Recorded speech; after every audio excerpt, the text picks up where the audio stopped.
एक जंगल में गीदड़ और ऊंट रहते थे। एक दिन गीदड़ ने ऊंट से कहा, नदी पार गन्नों का खेत है, चलो आज रात वहाँ गन्ने खाने चलते हैं। ऊंट ने पूछा कि तुम कैसे नदी पार करोगे, तुम्हें तो तैरना नहीं आता।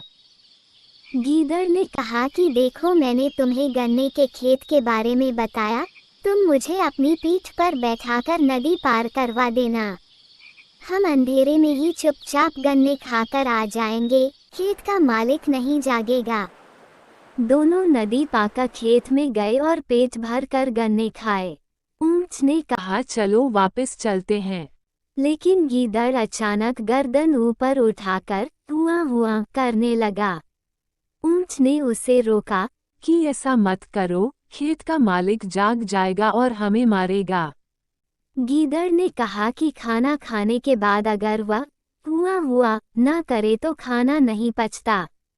और वह और जोर से हुआ हुआ करने लगा। खेत का मालिक जाग गया और डंडा लेकर दौड़ा। गीदड़ तो गन्नों में छुप गया और ऊंट को खूब मार पड़ी। तब वे फिर नदी पार कर लौटने लगे और गीदड़ ऊंट की पीठ पर बैठ गया। गहरी नदी के बीच में पहुंचकर ऊंट डुबकियां लेने लगा। गीदड़ चिल्लाया, अरे ऊंट भाई, यह क्या कर रहे हो, मैं डूब जाऊंगा।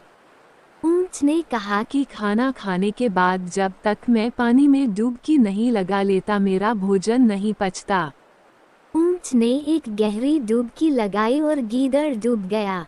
अब अध्यापक ने बच्चों से पूछा, बच्चों, इस कहानी से क्या शिक्षा मिलती है?